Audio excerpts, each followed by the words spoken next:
아주 복음과 그리고 후대를 위해서 생을 거는 이제 전도자가 되 계십니다.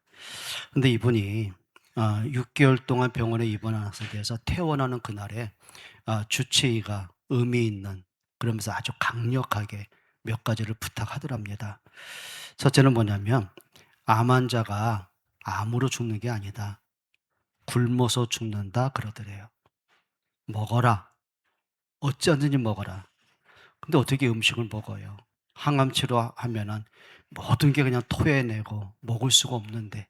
근데 이분의 말이 뭐냐면은 정말 위가 뒤틀릴 만큼 위가 없으니까 이제 대장과 소장으로 연결됐으니까 음식이 올라오면은 속이 그렇게 뒤집어진다네요. 근데 넘어오는 음식을 안 뱉었대요. 또 그걸 도로 삼켰고 넘어오면 또 삼켰고. 제가 그 대화를 나누면서 이런 생각이 들더라고요.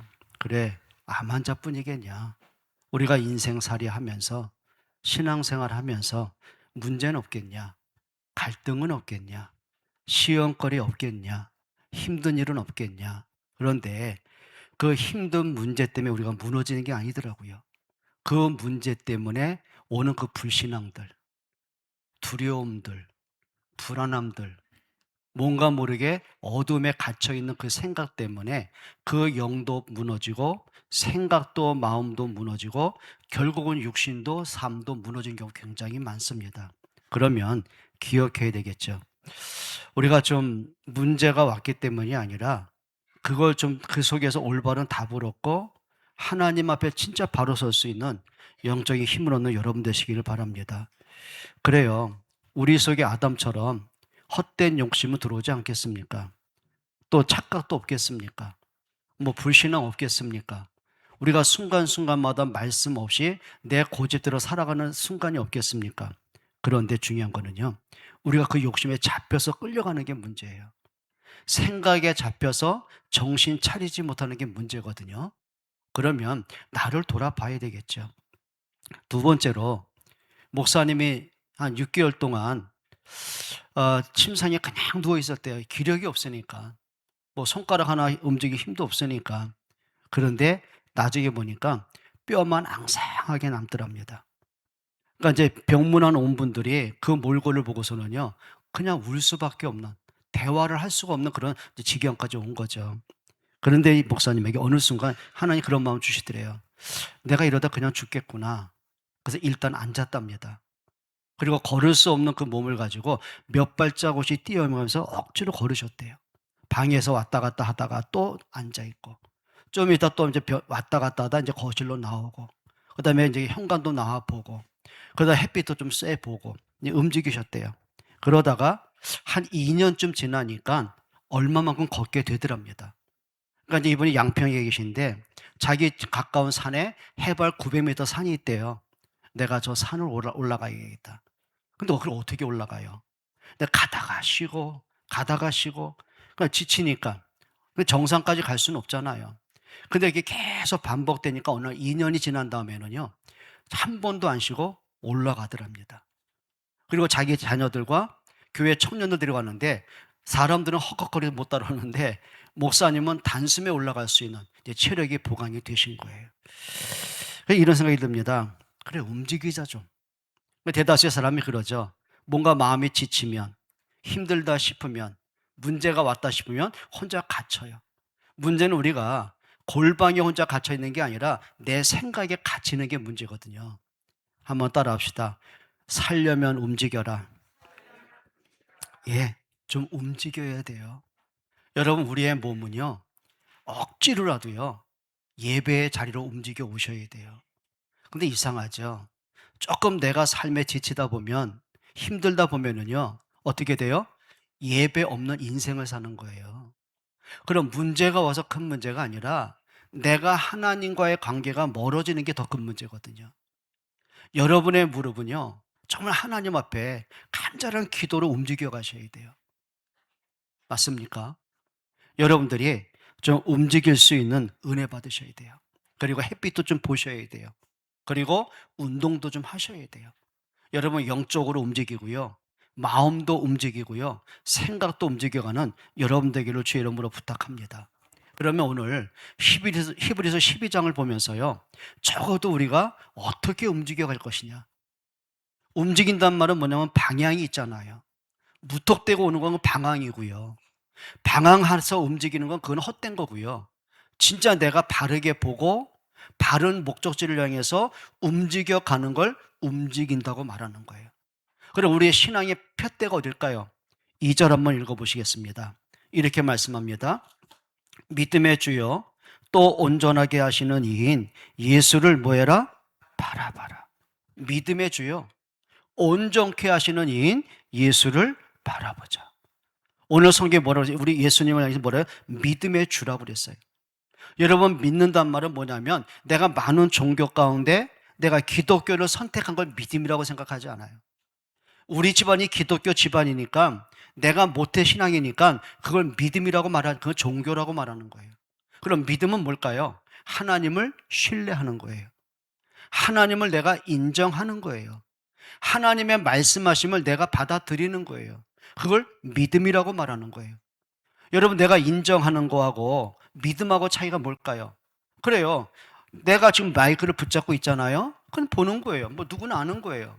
이거 뭐 어린아이도 알고 누구도 알고 불신자도 다 아는 거예요. 그걸 믿음이라고 말하지 않아요. 오늘 하나님이 오늘 나를 통해 강단에서 어떤 말씀을 주실까? 마음을 담고 기도하고 그 말씀 붙잡고 한 주간을 살아가고, 때로 내가 갈등 오고 시험거리 왔을 때 말씀으로 내가 답을 찾고 하나님을 설 수 있는, 그걸 믿음이라고 말하는 거예요. 그렇겠죠? 여러분, 바른 믿음이 뭐라고요? 한번 따라 합시다. 하나님을 신뢰하는 것이다. 그러니까 믿음은 조건 따라 바뀌지 않습니다. 상황 따라 바뀌는 게 아니고요, 내 기분 따라 엎어졌다 뒤집어졌다 변덕스러운 걸 말하는 게 아니에요. 어떤 경우 어떤 상황에서도요, 내가 하나님을 바라보는 거예요. 하나님을 신뢰하는 거예요. 때로는 내가 하나님 말씀하고 내 생각하고 안 맞을 때 있겠죠. 여러분, 요셉이 하나님이 주신 그 말씀하고 형들 때문에 고난당하고 죽음의 위기를 통과하고 노예로 팔려고 감옥에 가는 게, 그게 뭐 말씀하고 맞겠습니까? 하나님은 요셉에게 내가 너를 또 이렇게 하겠다고 말씀하셨는데, 그럼 결국은 노예로 팔려오는 게 하나님의 일입니까? 감옥에 갇히는 게 하나님의 일입니까? 아니요. 그 속에서, 문제와 사건 속에서 하나님이 하실 일이 있는 거죠. 그걸 보고 신뢰하는 걸 뭐라 그래요? 믿음이라고 말하는 거예요. 자, 하나님이 나를 어떻게 구원하셨는지. 그래요. 예수 그리스도의 십자가가 단순하게 성경책에만 있는 게 아니고, 예수님의 부활이 과거에 끝난 일이 아니고, 그것이 그리스도의 능력이고, 그것 때문에 내가 생명을 얻은 것이 맞다고 한다면은 그걸 믿는 거죠. 여러분, 종교적인 믿음으로 멈추지 않는 진짜 믿음 갖는 여러분 되기를 바랍니다. 또 2절에 뭐라고 합니까? 또 그랬어요. 우리가 예수 그리스도를 믿는다면 뭐하고요? 그 그리스도가 나를 온전하게 하시는 일을 바라보자 그랬어요. 나를 온전하게 한단 말은 뭘까요? 우리가 온전합니까? 완전합니까? 아니잖아요. 부족함 투성이고 허물투성이고 연약함 투성이고, 그렇죠. 그리스도를 바라보기보다는 세상 것이 더 크게 보이고, 그렇죠. 감정 따라 끌려가고, 문제오면 조바심 나고 흔들리고 불신앙하고, 생각이 갇힐 때가 얼마나 많습니까? 우리는 절대 온전한 사람 아니에요. 그런데 하나님은 여러분을 온전하게 만들어 가신다는 거예요. 마치 야곱을 이스라엘로 바꿔 가신 것처럼 하나님 그렇게 나를 바꿔 가시는 거예요. 복음의 사람으로, 믿음의 사람으로, 말씀에 잡힌 사람으로, 하나님의 의를 이루는 사람으로 하나님은 온전하게 만들어 가는 거예요. 온전하게 하시는 일은 뭐라고요? 예수를 바라보자. 바라봐야 돼요. 여기에 바라보라는 헬라어의 뜻이 뭔지 아십니까? 어느 곳에 있든지, 어떤 상황에 내가 처해 있든지 내가 내 시선을 고정시키는 걸 얘기하는 거예요. 한 곳만 내가 뚫어지게 바라보는 걸, 그걸 바라본다라는 원뜻을 갖는 거예요. 그래요.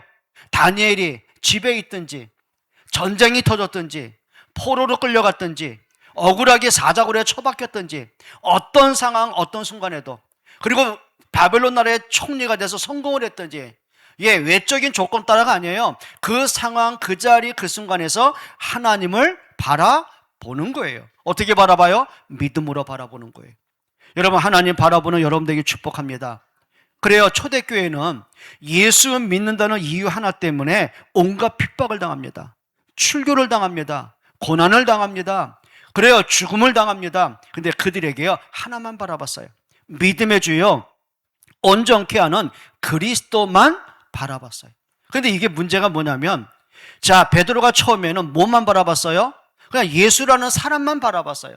말씀 능력 있게 전하는 예수, 기적을 행하는 예수, 병 고쳐주는 예수, 떡을 먹게 해주는 예수. 그냥 기대가 된 거예요. 어떤 기대로 예수님 봤죠? 저 예수라는 사람이 우리의 왕 되어주면 이스라엘, 우리가 로마로 독립할 수 있겠구나. 저 예수가 왕이 된다면은 나도 출세할 수 있겠구나. 자기 동기와 목적으로 예수님을 바라본 거예요. 잘못 바라본 거죠. 자, 그러다 보니 틀리게 바라보니 어떤 상황이 벌어졌을 때, 자기에게 손해가 될 때, 어려움이 온다고 느껴질 때, 위기가 왔다고 생각이 들 때 어떻게 돼요? 그 예수를 등질 수밖에 없는 거예요. 그래서 예수를 부인한 거거든요. 그런 베드로가 다시 바라봅니다. 자기가 보고 싶은 예수, 나에게 필요한 예수, 내가 원하는 그 예수, 나의 문제를 해결해 줄 예수를 바라본 게 아니고요, 그리스도를 바라보기 시작하는 거예요. 그분이 말씀대로 오셔서 십자가에 죽으셔서 부활하신 그 예수를 바라보고 나니까 사람들에게 딴 말 안 합니다. 뭐라고 말합니까? 내가 너희에게 전하는 이 예수가 곧 그리스도다. 너희가 십자가에 못 박은 예수를 하나님이 우리의 주와 그리스도가 되게 하셨다.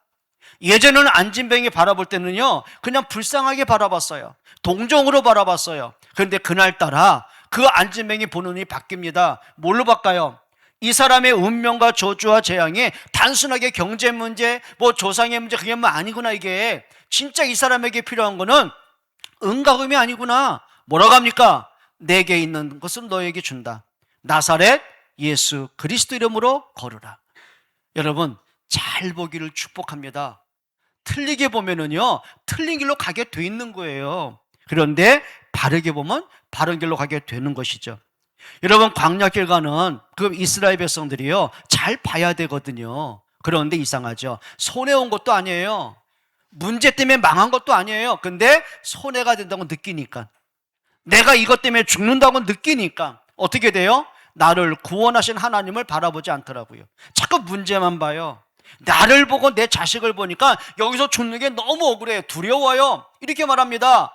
여기서 죽는 것보다는 우리가 노예라도 살고 싶다. 애굽에 돌아가자. 하나님을 안 봐요. 나를 구원하신 하나님이 안 보여요. 말씀이 안 들려져요. 이게 틀리게 보는 거예요. 여러분, 진짜 잘 보시는 여러분 되기를 축복합니다. 2절에 뭐라고 합니까?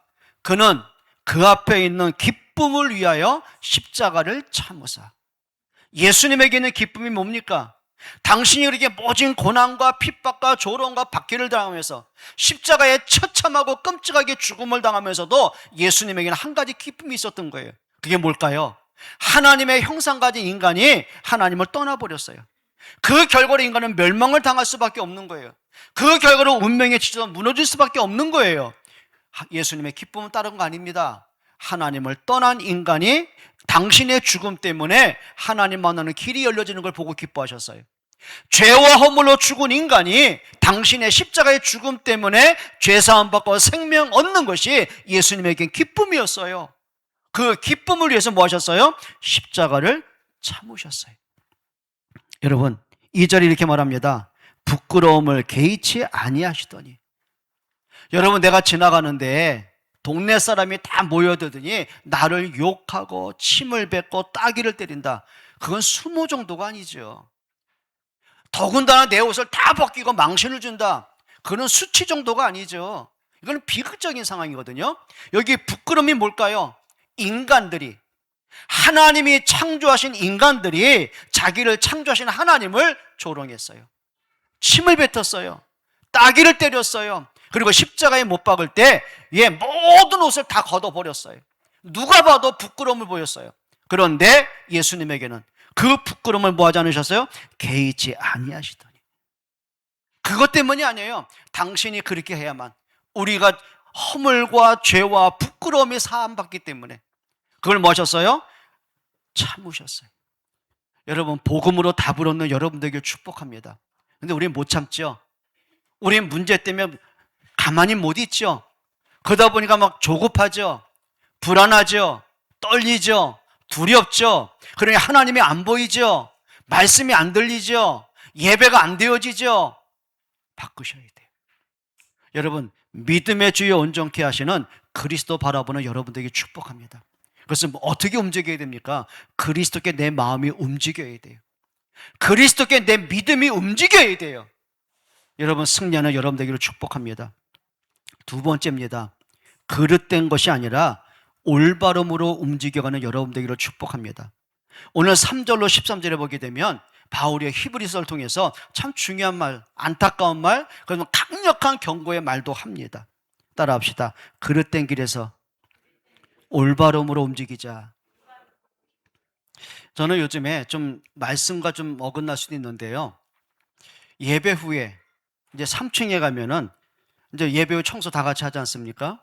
근데 3층에 가면 4살짜리, 5살짜리 그 유치부 아이들이요. 자기들이 청소하겠다고 빗자름 쟁탈전이 벌려져요. 걸레 서로 잡겠다고 쟁탈전이 벌어져요. 그리고 초등학생들 같이 하고요.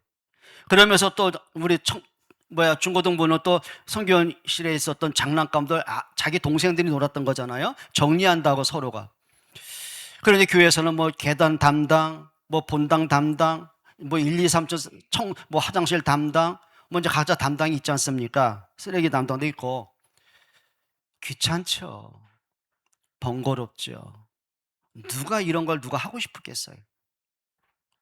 그런데 감사하게도요, 같이 할 수 있다는 것. 여러분, 이거는요, 여러분 마음속에 우리가 예배하는 교회를 사랑하는 마음도 갖기를 축복합니다. 그러니까 이 아이들이요, 어른들이 하는 걸 보고 엄마 아빠가 청소하는 그 모습 보고요, 영향을 받는 거예요. 그게 재밌는 거예요. 아마 집에서 청소시키면은요, 짜증내고 안 날 거려.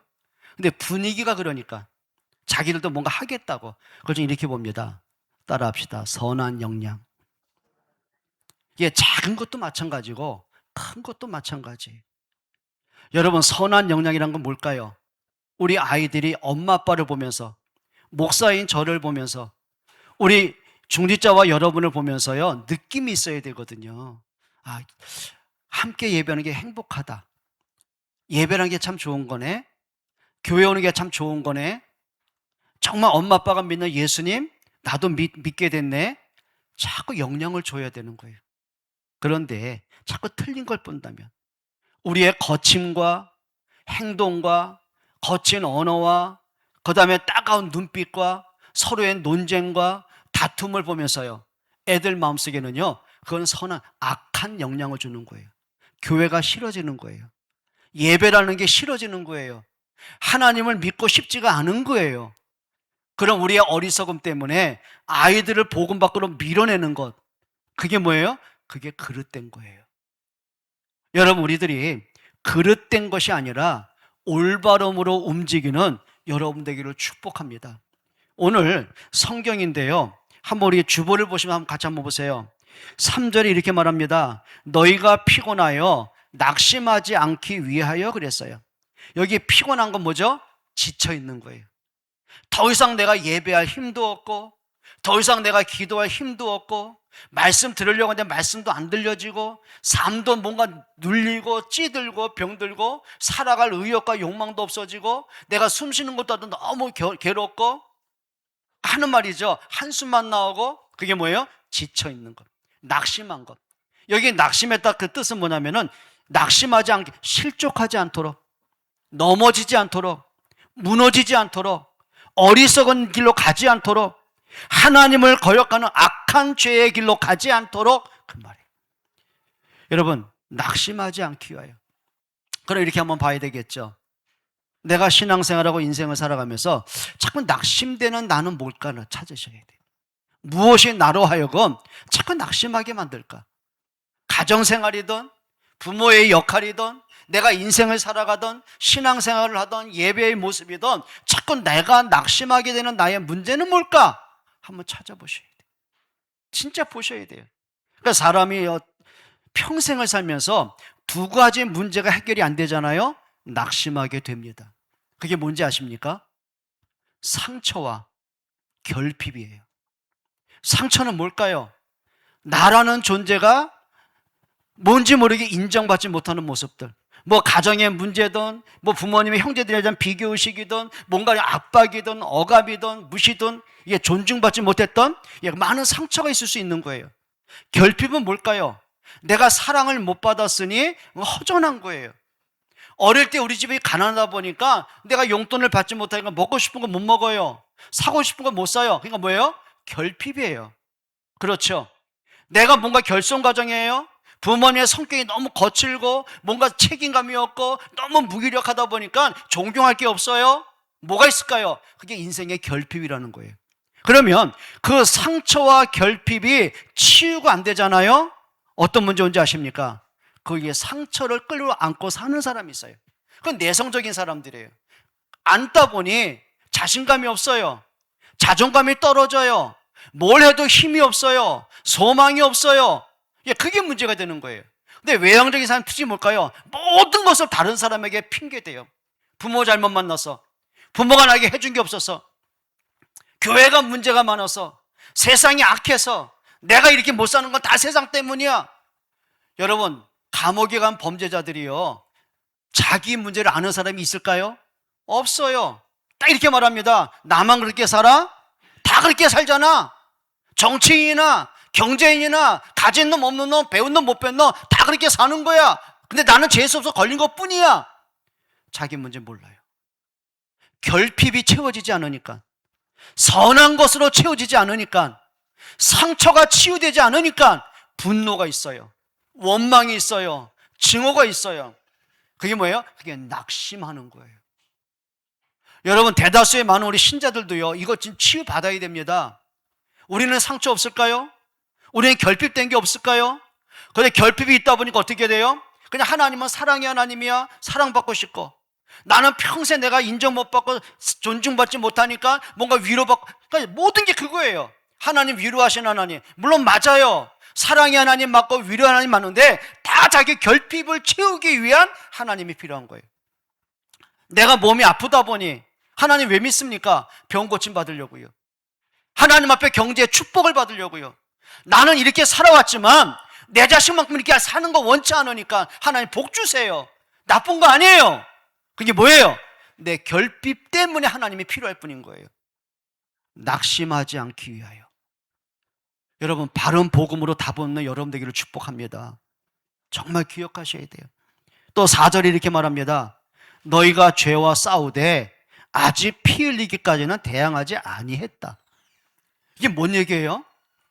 4절에 아니 죄와 싸웠지만 아직까지 피 흘릴 만큼 안 싸웠어. 이게 뭘까요? 여러분, 그 당시에는요, 노예 가운데 검투사를 이제 훈련시킵니다. 그럼 검투사가 이제 검토하겠죠. 그럼 내가 한 사람을 죽여야 되는 거예요. 하다 보면 내가 칼에 찔릴 수도 있고 상처가 날 수도 있고 피가 쏟아지겠죠. 그런데 내가 살려면 어떻게 돼요? 싸워야 되는 거예요. 피났네? 주저앉는 게 아니에요. 싸워야 이기는 거예요. 그 의미도 있어요. 또 하나 중요한 게 있어요. 자, 히브리서는 바울이 이제 기록했다고 보죠. 그럼 대상이 누구냐면 유대인들입니다. 이들은 하나님을 믿지만 메시아를 기다리지만 예수 그리스도를 인정 안 해요. 그러니까 구약의 율법 그대로 있는 거예요. 그러면 구약이 어떻게 말씀이 되고 성취가 되고 그리스도가 완성했는지를 설명하기 위해서 기록한 게 히브리서예요. 또 하나 중요한 게 있어요. 자, 히브리인 가운데, 유대인 가운데 복음을 듣고 예수를 믿은 개종한 사람도 있겠죠. 자, 그 문제가 생깁니다.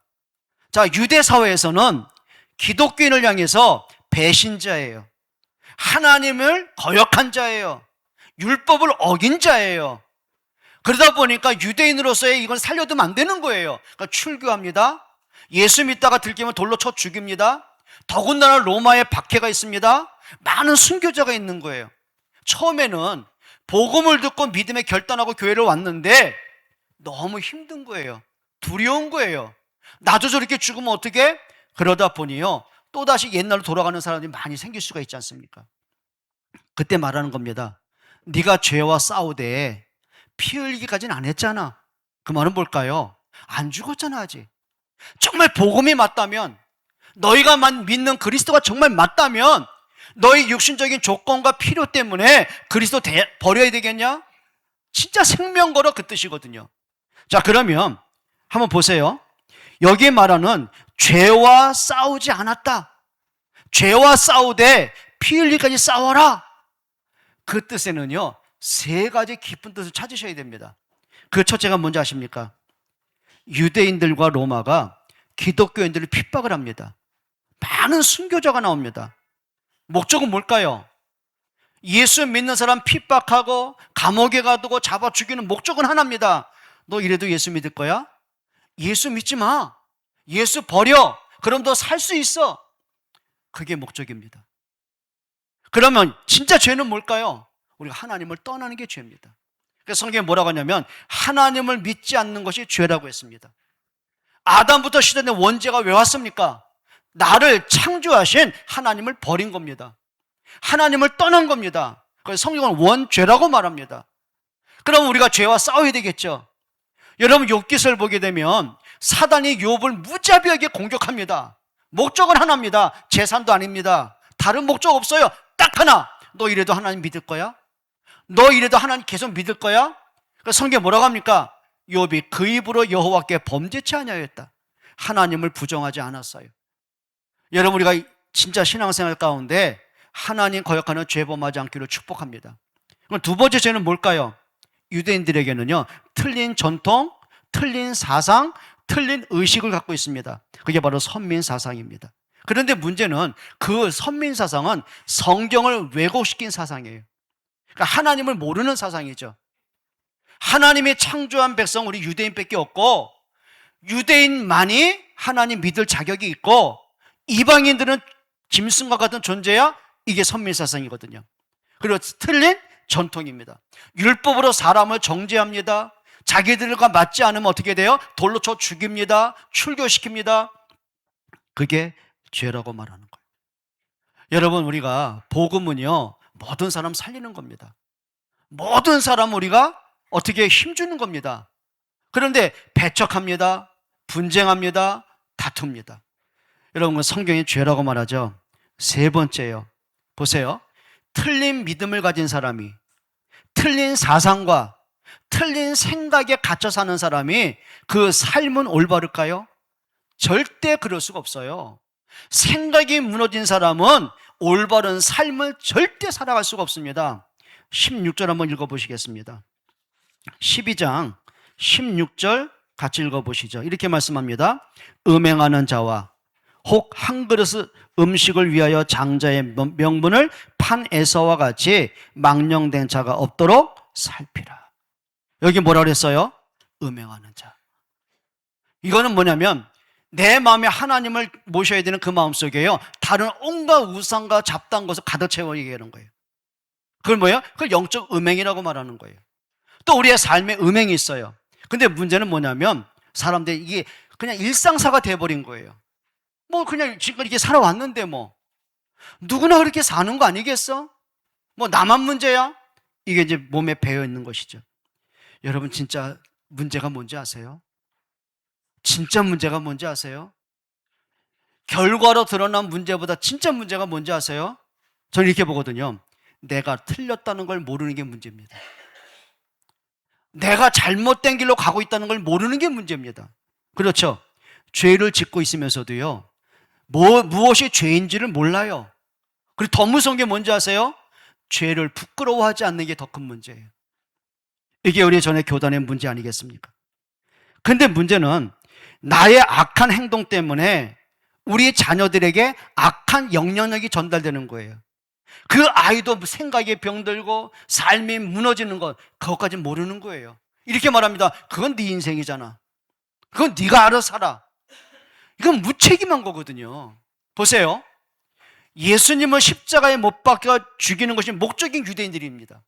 그때 빌라도 총독이 예수님이 죄가 없음을 확인했어요. 예수님을 놓아주려고 해요. 그럼 이렇게 말합니다. 나는 저 예수의 죄를 찾지를 못하겠다. 그때 뭐라고 하는지 아십니까? 그 예수를 십자가에 못 박으러 아우성을 쳐요. 그때 빌라도가 자기 손을 씻습니다. 나는 저 예수의 피에 무죄하다. 너희가 담당해라. 그럼 그 말이 얼마나 끔찍한 걸 알아야 되잖아요. 근데 이 사람들은 예수 죽이는 게 목적이었어요. 이렇게 말합니다. 저 예수의 피를 우리와 우리 자녀와 우리 후손들에게 돌려라. 그게 얼마나 하나님 앞에 악한 짓인지 모르는 거예요. 어떤 결과인 줄 아십니까? AD 70년 때요. 로마의 티토 장군이 예루살렘을 침략을 합니다. 온 성을 불태웁니다. 학살을 합니다. 그것 때문에 유대인들이 더 이상 예루살렘에 머물 길이 없는 거예요. 세계 각지로 흩어져요. 그걸 흩어진 유대인이라고 말합니다. 전 유럽으로 흩어진 유대인들이요, 온갖 고통과 핍박을 받고 많은 살생을 당합니다. 특히요, 히틀러에 의해서요, 유대인 70만 명이 되는 그 많은 사람이 가스실에서 죽어가게 되는 거예요. 그들은 몰랐을 거예요. 자기들이 어리석음이, 그들의 악한 말이 후대에게 어떤 악한 영향으로 갈지 몰랐던 거예요. 뭔지 아십니까? 알아야 돼요. 분별해야 돼요. 여러분, 하나님 앞에서 죄를 죄로 할 수 있는, 부끄러워할 수 있는, 하나님께로 돌아설 수 있는 은혜 받기로 축복합니다. 그럼 어찌할까요? 한번 따라합시다. 오늘 4절처럼 피 흘리기까지 죄와 싸워야 됩니다. 한번 따라합시다. 죄와 싸우자. 내 틀린 생각과 불신앙과 싸워야 되겠죠.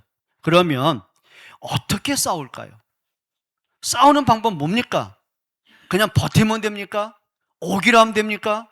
오늘 히브리서의 4가지를 한번 붙잡길 바랍니다. 자, 2절에 보니까는 믿음의 주여 온전케 하는 예수를 뭐하라고 그랬죠? 따라합시다. 바라봐라. 진짜 바라봐야 돼요. 바라본다는 말은 진짜 그리스도를 향해 내 마음과 생각과 삶의 방향과 목적이 고정되는 거예요. 그리고 16절에 보세요. 망령된 자가 없도록 살피라. 따라합시다. 살펴라. 그 자기를 돌아보는 거예요. 자기를 찾아보는 거예요. 무엇이 문제인지를 찾아보는 거예요. 내가 지금까지 살아오면서 지금까지 내가 가장 어리석은, 그리고 내가 가장 문제를 당하고 불신앙을 하고 흔들리고 넘어졌던 나의 모습은 뭔지 한번 찾아보는 거예요. 주로 나는 어느 문제만 생기면, 어느 갈등만 생기면, 어떤 생각만 들면, 어떤 오해만 되면 자꾸 내가 무너질까? 영적으로 무너지고 삶이 무너질까? 그걸 뭐 해야 돼요? 따라합시다. 살피자. 살펴야 돼요. 그리고 14절에 뭐라고 하는지 아십니까? 화평과 거룩함을 따르라. 화평과 거룩함을 따르라.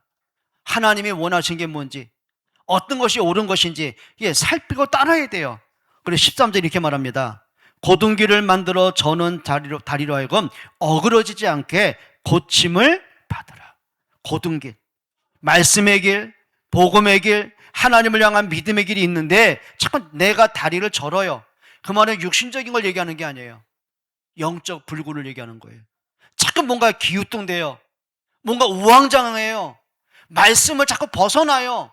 틀린 걸 알면 자꾸 절벽으로 가요. 그걸 뭐예요? 어그러진 다리로 하여금 어그러지지 않게 똑바로 정신을 차리고, 그리고 고침을 받으라. 아까 말씀드린 것처럼 내 마음에 있는 상처들, 내가 지금까지 살아오면서 결핍된 것들 복음으로 채워가는 거예요. 말씀으로 채워가는 거예요. 그게 뭐예요? 싸우는 거예요. 여러분, 영적 싸움 하시기를 축복합니다. 정말 승리해야 돼요. 끌려가면 안 되겠죠. 5절에 또 이렇게 말씀합니다. 내 아들아, 주의 징계하심을 경히 여기지 말고. 하나님의 말씀 앞에서 내 문제가 드러나거든 그걸 가볍게 여기지 말고. 그렇죠. 하나님 우리에게 양심을 통해서도 말씀하십니다. 양심을 통해서도. 그 말은 내 내면의 소리를 얘기하는 거예요. 근데 우리는 대다수의 사람이 어쩌거나 뭐 손해보지 않고 이익되는 쪽으로, 편한 쪽으로, 그리고 합리시키죠. 아니요. 양심에서 나에게 때리는 그 말씀을요, 경하게 여기면 안 돼요. 책임감 있게 해야 돼요. 그리고 하나님은 말씀을 통해서 경고하십니다. 말씀을 통해 깨닫게 하십니다. 그럼 어떻게 될까요? 내가 말씀 앞에 나를 깨트려 가야 되는 거예요. 그게 뭘까요? 하나님이 내게 징계하심을 경히 여기지 말며. 그리고 6절에 또 이렇게 말씀하죠. 주께서 그 사랑하시는 자를 징계하시고 그가 받아들이시는 아들마다 채찍질하시느니라. 하나님이 사랑하는 자녀를 징계하신다고 그랬어요.